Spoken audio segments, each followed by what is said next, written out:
Oke, bismillahirrahmanirrahim. Assalamualaikum warahmatullahi wabarakatuh. Semoga semua dalam keadaan sehat walafiat.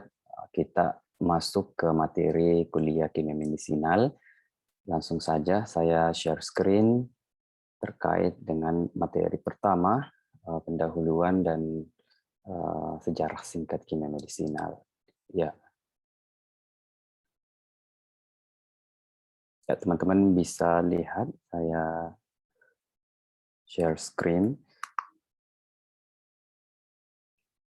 Ya, definisi kimia medisinal. Jadi, banyak definisi ya terkait dengan kimia medisinal. Namun saya mengambil yang tertua yang bisa mewakili bagaimana awal mula kimia medisinal itu muncul.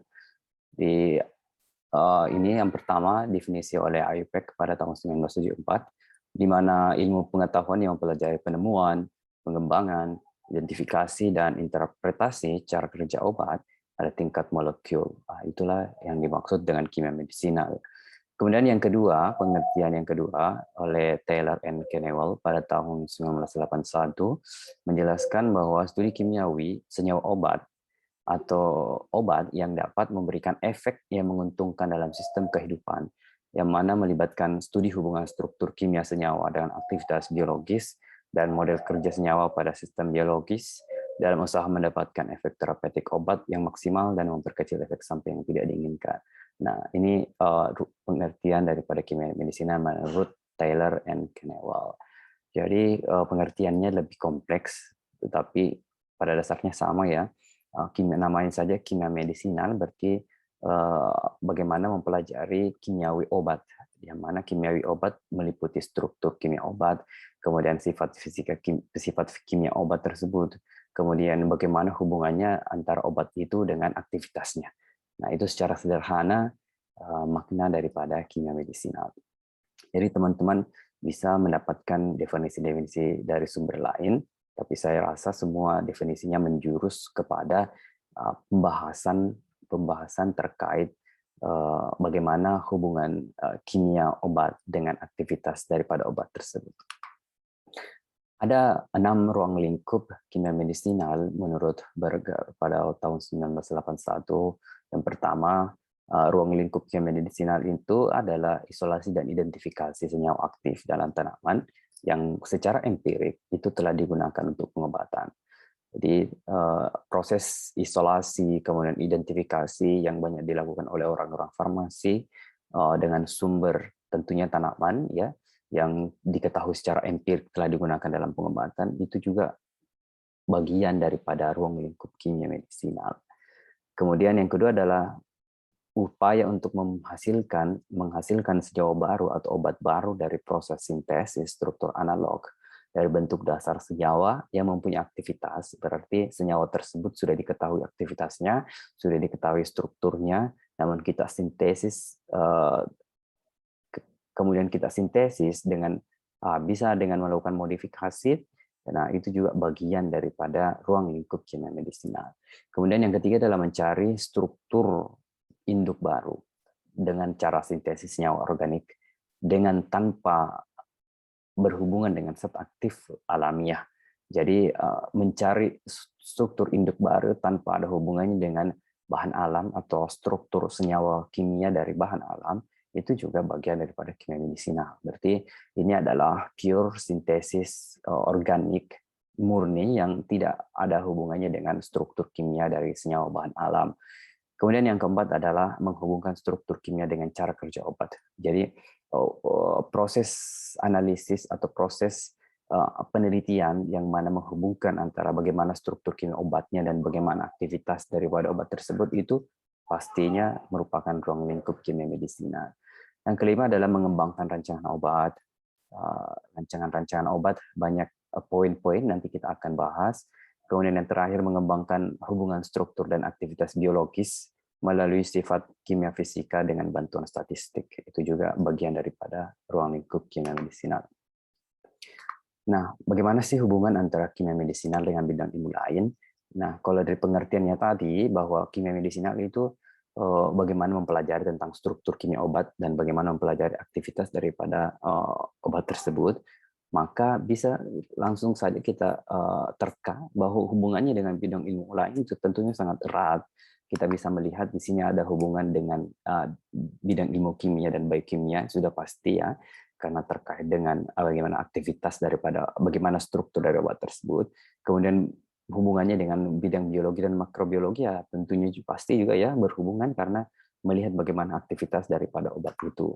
Nah, dilanjutkan ketika proses kimia medisinal selesai, maka dilanjutkan ke proses farmakologi, artinya sangat erat hubungannya dengan bidang ilmu farmakologi, yang juga ketika proses farmakologi selesai, dalam artian proses pengujian aktivitas dapat kita tarik kesimpulannya, kemudian dilanjutkanlah ke bagaimana memformulasikan obat ini.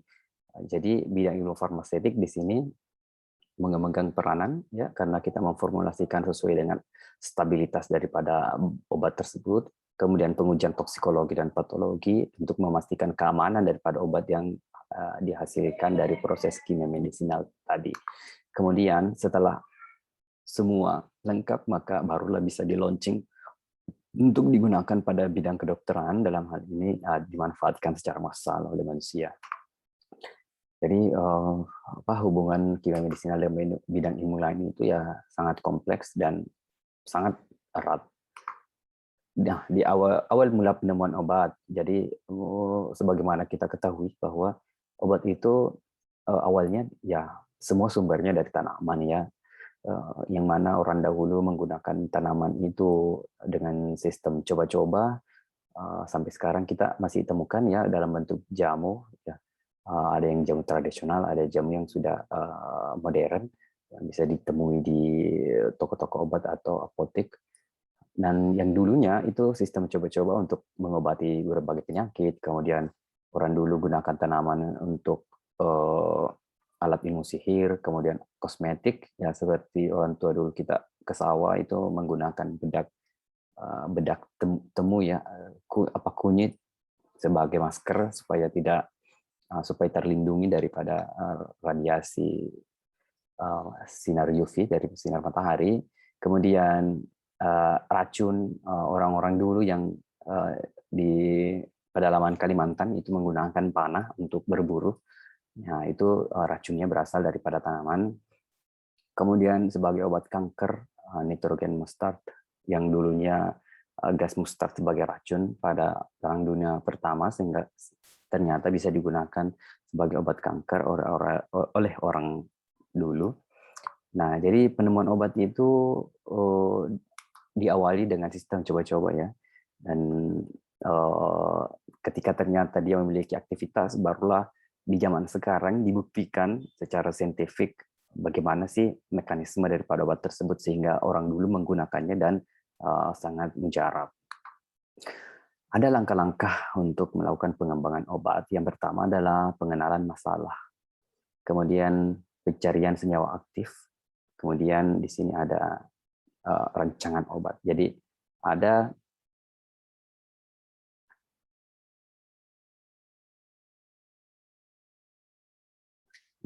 tiga langkah dalam pengembangan obat. Yang pertama mengenali masalahnya dulu. Apa masalahnya sehingga kita bisa mencarikan obat yang cocok. Kemudian pencarian senyawa aktif. Kemudian bagaimana merancang obat tersebut sehingga bisa digunakan. Yang pertama, pengenalan masalah ya tentunya riset tentang proses penyakit yang disebabkan oleh mikroorganisme, fungi, fungsi sistem normal tubuh, dan perubahan sistem akibat penyakit, dan juga dilakukan studi dasar-dasar kimia dan biokimia. Nah, pengenalan masalahnya yang sederhana, misalnya saja sekarang ya kita berada pada masa pandemi, ya tentunya masalahnya adalah adanya infeksi daripada virus coronavirus 19. Nah, itu adalah masalahnya. Kemudian setelah masalah diketahui, dicarilah senyawa aktif yang cocok untuk mengcounter daripada masalah tersebut atau mengatasi masalah tersebut. Nah, bisa dengan cara isolasi atau ekstraksi dari bahan alam yang secara empiris telah digunakan sebagai obat tradisional, bisa juga dari penapisan produk sintesis senyawa organik, atau obat-obat yang sudah digunakan secara massal, itu bisa dilakukan penelusuran aktivitas ulang untuk jadi penggunaan obat berulang, tetapi dengan aktivitas yang berbeda yang tentunya terkait dengan bagaimana struktur dari obat tersebut. Kemudian cara yang lebih rasional adalah melakukan pendekatan melalui rancangan obat. Nah, di sini kita akan bahas bagaimana sih rancangan obat itu. Nah, rancangan obat adalah usaha untuk mengembangkan obat yang telah ada, yang sudah diketahui struktur molekulnya, ya, yang tadi saya sudah bilang, dan aktivitas biologisnya dengan mengurangi faktor coba-coba seminimal mungkin. Jadi untuk mengurangi sistem coba-coba dan pastinya itu wasting time dan pastinya juga secara ekonomi lebih tinggi ya karena sistem coba-coba tidak berhasil pindah lagi ya sehingga muncullah rancangan obat di mana kita menggunakan komponen obat atau komponen kimia obat yang sudah diketahui aktivitasnya dan kita tinggal memodifikasi strukturnya. Rancangan obat rasional adalah suatu rancangan untuk menambah obat baru secara logis yang dapat dijabarkan secara teoritis. Nah, apa tujuan kita melakukan rancangan obat? Jadi rancangan obat itu tentunya harapannya adalah untuk mendapatkan efek yang lebih baik daripada obat terdahulu atau obat sebelumnya. Kemudian pastinya kita menginginkan efek samping yang minimal. Kemudian kalau dia dalam bentuk aktivitas antibakteri, maka diharapkan spektrum yang lebih spesifik. Kemudian ada juga yang diharapkan spektrum yang lebih luas, misalnya cocok untuk gram negatif. Ataukah obat tersebut memiliki aktivitas yang baru, tetapi output yang sama, artinya untuk tujuan pengobatan yang sama, tetapi model aktivitasnya yang berbeda. Kemudian yang terakhir adalah profil farmakokinetik yang lebih baik. Profil farmakokinetik ini tentunya terkait dengan absorpsi, distribusi, metabolisme, dan eliminasi. Harapannya adalah obat ini ketika memberikan efek di dalam tubuh, bisa cepat efeknya, dan juga harapannya adalah cepat dikeluarkan oleh tubuh sehingga tidak mengganggu aktivitas normal daripada tubuh kita. Nah, ini adalah tahapan rancangan obat. Yang pertama tadi pencarian senyawa penuntun. Jadi yang tadi itu kan kita rancangan obat tujuannya untuk ini ya, beberapa poin-poin ini yang menjadi target daripada rancangan obat. Kemudian pertanyaannya adalah bagaimana tahapannya. Nah, tahapannya teman-teman bisa lihat. Yang pertama adalah pencarian senyawa penuntun. Nah, senyawa penuntun ini bisa disebut juga sebagai senyawa induk. Jadi kita tidak menggunakan sistem coba-coba menggunakan senyawa induk yang tidak ada dasarnya. Jadi kita menggunakan senyawa penuntun yang mana senyawa tersebut sudah memiliki aktivitas biologis dan kita mengetahui bagaimana strukturnya. Nah, kemudian yang kedua, jadi yang pertama tadi adalah menentukan senyawa induknya atau menentukan senyawa penuntun sebagai target. Kemudian melakukan modifikasi molekul. Nah, ini tadi setelah target senyawanya sudah ada, barulah kita lakukan modifikasi molekul. Modifikasi molekul yang mengganti rantai samping atau menambahkan. Kemudian yang ketiga, melakukan molecular docking. Molecular docking itu setelah dilakukan modifikasi molekul, barulah kita hubungkan bagaimana aktivitas obat tersebut secara in situ atau kita menggunakan bantuan software dan komputer untuk melihat hubungan antara struktur dan aktivitas. Kemudian yang terakhir adalah melakukan analisis statistik. Nah, bagaimana cara mencari senyawa penuntun? Nah, mencari dan menemukan senyawa penuntun itu dapat dilakukan dengan beberapa pendekatan. Antara lain adalah penapisan acak senyawa produk alam. Jadi senyawa penuntunnya berasal dari produk senyawa alam. Kemudian penemuan secara kebetulan yang merupakan hasil uji metabolit obat, kemudian studi biomolekul dan studi endokrinologi, kemudian ada studi perbandingan biokimia, kemudian analisis aktivitas senyawa multipoten, kemudian senyawa penuntun berdasarkan efek samping obat, kemudian hasil antara proses sintesis obat dan penapisan hasil sintesis obat. Jadi senyawa penuntun semua berasal dari produk obat yang sudah digunakan. Apakah kita fokusnya pada aktivitas utama daripada obat tersebut, ataukah kita fokus pada efek samping yang dihasilkan dari obat tersebut.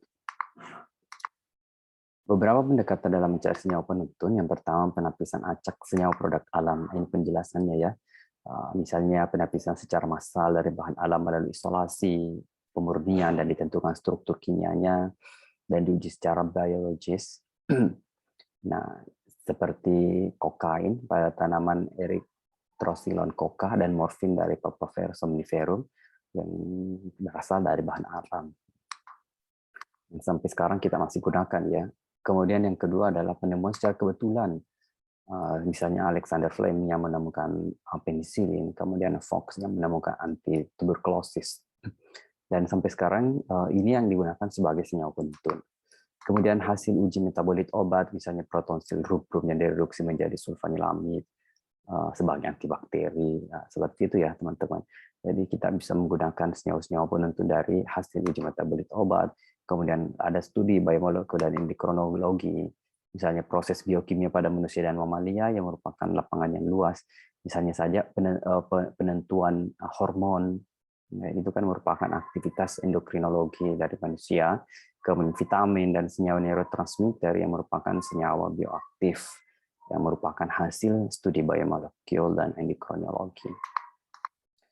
Selain itu, tahap-tahap proses biosintesis protein seperti replikasi DNA, jadi ini ya, bagian daripada studi biomolekul dan endokrinologi. Antibiotik mitomycin C dapat digunakan sebagai anti kanker karena dapat menghambat sintesis DNA melalui reaksi alkilasi. Jadi semacam ini ya, pemilihan senyawa penuntunnya tidak lagi berdasarkan coba-coba, tetapi berdasarkan riwayat penggunaan obat tersebut. Kemudian ada senyawa penuntun diperoleh dari studi perbandingan biokimia.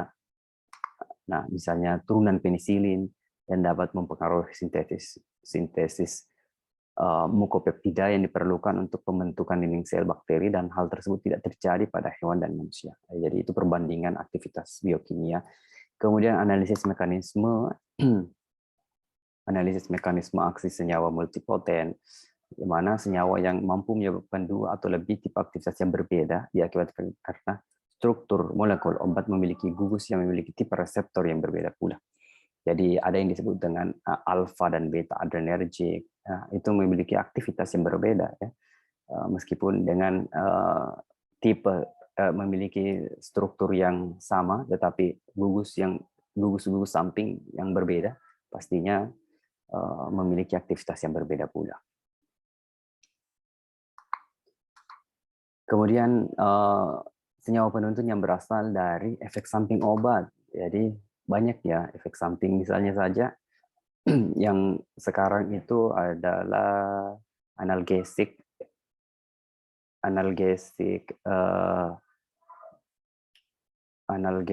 apa ya, yang sekarang ternyata yang dulunya sebagai analgesik ternyata sekarang digunakan sebagai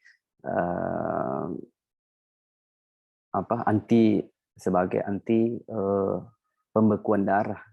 Jadi aspirin ya, jadi aspirin yang kita gunakan sebagai analgesik bisa ternyata berdasarkan efek samping obatnya itu dapat dimanfaatkan sebagai anti pembekuan darah ya. Jadi produknya bahkan sudah beredar di pasaran. Kemudian ada efek hasil antara proses sintesis obat, senyawa antara hasil samping. Nah, ini juga bisa digunakan sebagai senyawa penuntun. Misalnya saja isoniazid yang merupakan prekursor untuk sintesis tiosemikarbol. Nah, ternyata isoniazid ini digunakan sebagai anti TB ya. Jadi dia berasal dari hasil samping atau hasil antara proses sintesis obat.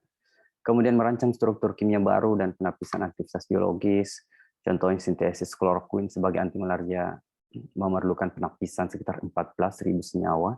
Jadi dia men-screen atau screening senyawa-senyawa kimia yang memiliki aktivitas, ternyata ditemukanlah kloroquine sebagai anti malaria.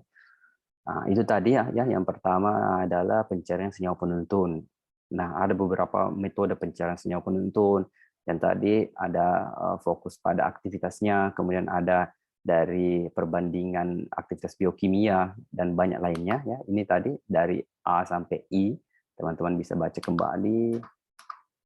Kemudian yang kedua, setelah senyawa penuntun ditemukan, barulah kita melakukan modifikasi molekul. Modifikasi molekul ini tentunya dilakukan atau dikembangkan berdasarkan daripada senyawa penuntun yang kita sudah tentukan. Dengan harapannya adalah untuk mendapatkan senyawa yang lebih poten, kemudian senyawa yang spesifik, aman, dan efek samping yang minimal, ataukah adanya perubahan spektrum yang lebih spesifik atau spektrum yang lebih luas dan modulasi farmakokinetik. Jadi ini tadi modifikasi molekul setelah kita menemukan senyawa penuntun yang cocok, ya, struktur ini cocok untuk kita modifikasi, barulah kita lanjutkan proses modifikasi. Yang pertama adalah membuat seri senyawa homolog. Jadi kita membuat seri senyawa yang mana dari seri senyawa itu kita bisa modifikasi rantai sampingnya, mengubah jenis atau kedudukan substituen pada rantai samping, kemudian mengganti bahan yang kurang penting dan mempertahankan gugus yang memiliki aktivitas. Ya, jadi di struktur obat itu biasanya ada gugus-gugus samping, ada yang memiliki aktivitas, ada juga yang tidak memiliki aktivitas, atau dia tujuannya untuk stabilitas atau hydrophilic properties. Nah, itu kita bisa analisis lebih jauh. Kemudian melakukan penyederhanaan struktur, ya sama dengan yang tadi, struktur yang kita tidak harapkan untuk memberikan efek atau dia mengganggu aktivitas daripada obat tersebut sesuai dengan target reseptornya, itu kalau memang tidak dibutuhkan kita sederhanakan saja. Kemudian modifikasi dengan petunjuk tetapan kimia fisika dari substituen, ya, jadi berdasarkan referensi yang kita miliki. Kemudian penggunaan molekul obat sebagai gugus atau substituen pada tipe lain dari molekul obat tanpa dilepaskan dari senyawa induknya. Ya, intinya adalah kita memodifikasi rantai samping atau memodifikasi rantai samping, menambahkan atau mengganti gugus ataukah menghilangkan gugus yang tidak diinginkan atau diharapkan. Kemudian melakukan molecular docking dengan bantuan komputer dan software, di mana grafik molekul untuk mengetahui bentuk, konformasi, dan model molekul senyawa sebagai petunjuk dalam rancangan analog. Kemudian pengenalan pola untuk menseleksi senyawa-senyawa yang diinginkan, kemudian kesesuaian reseptor antara ligan dan reseptor untuk melihat bagaimana ikatan yang terbentuk, ikatan-ikatan kimia yang terlibat dalam interaksi obat dengan reseptor. Nah, seperti ini ya proses matching ligan dan reseptor. Ligan itu adalah komponen obatnya dan ini adalah reseptor targetnya. Kita lakukan proses molecular docking. Ketika dilakukan docking, maka gambarnya seperti ini, maka kita bisa melihat ikatan yang terbentuk antara residu. Residu itu adalah asam-asam amino pada protein atau reseptor target. Nah, di sini ada asam-asam amino residu. Kita bisa melihat bagaimana ikatan yang terbentuk antara struktur kimia obat dengan residu. Misalnya saja ini kita bisa lihat adanya ikatan hidrogen. Ya, jadi keterangannya ada di bawah. Jadi software yang kita gunakan memberikan petunjuk jenis-jenis ikatan yang terbentuk antara reseptor dan ligan. Reseptor di sini yang dimaksud adalah residu atau asam amino pada reseptor tersebut. Kemudian tahapan selanjutnya adalah pengujian calon obat itu. Ada yang disebut dengan uji toksisitas subakut, kemudian uji teratogenik dan mutagenik, kemudian studi farmakokinetik pada hewan, kemudian selanjutnya dilanjutkan ke uji klinik. Jadi yang ketiga ini adalah uji praklinik. Kemudian setelah di sini lolos, dalam artian obat ini cocok untuk kita kembangkan dan aman, maka barulah dilanjutkan ke uji klinik. Nah, uji klinik ini terdiri menjadi 4 fase, ada fase 1, 2, 3, dan 4. Kita lihat perbedaannya. Fase 1 itu, jadi sebelumnya saya ingin sampaikan bahwa uji klinik ini dilanjutkan ke manusia ketika uji praklinik yang mana menggunakan hewan coba itu lolos dalam artian memenuhi syarat, barulah kita lanjutkan ke uji klinik yang sampelnya atau objeknya ada manusia. Jadi yang pertama, fase 1 dilakukan pada volunteer sehat. Pastinya kita menggunakan volunteer yang sehat, artinya manusia yang sehat tidak memiliki penyakit. Yang kemudian pengujian yang dilakukan adalah ada uji farmakologi klinik, bagaimana aktivitas daripada obat tersebut. Kemudian ada uji studi metabolik, kemudian uji atau studi efikasi, kemudian studi farmakokinetik. Ya, jadi kemudian ada uji toksisitas kronik, uji karsinogenik, dan sampai ke uji teratogenik. Teratogenik itu artinya bisa berbahaya pada bayi, ya, sehingga obat-obat itu sudah jelas atau lengkap keterangannya, cocok digunakan pada wanita hamil atau tidak, dia masuk kategori apa. Itu sudah lengkap penjelasannya karena sudah melalui uji klinik fase 1 yang menggunakan sampel manusia sehat. Kemudian fase 2 dilakukan apa saja yang dilakukan. Yang pertama adalah uji keamanan obat para pasien. Jadi dia sudah menggunakan pasien. Kemudian pengembangan bentuk sediaan dan uji stabilitas obat. Jadi ini adalah poin-poin yang dilakukan pada fase 2 uji klinik.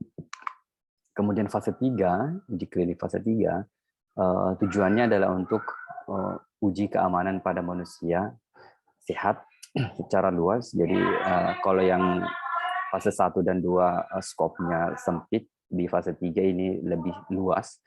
Kemudian ada evaluasi efikasi, evaluasi toleransi, dan monitor efek samping. Kemudian fase 4 tujuannya untuk memastikan keamanan obat, memantau risiko-risiko yang mungkin terjadi akibat penggunaan obat di dalam jangka panjang, ya. Jadi tetap dimonitor bagaimana aktivitasnya, apakah tetap aman untuk digunakan atau tidak. Oke, sekian untuk materi kuliah kita pada kesempatan hari ini. Teman-teman yang masih bingung ya dengan materi kuliah kimia medisinal untuk pertemuan kita kali ini, silahkan komentar pada kolom komentar dan saya akan collect semua komentar tersebut untuk kita jawab pada sesi diskusi pada pertemuan berikutnya. Ya, sekian untuk pertemuan kita pada kesempatan hari ini. Terima kasih atas perhatiannya. Billahi taufiq wal hidayah. Assalamualaikum warahmatullahi wabarakatuh.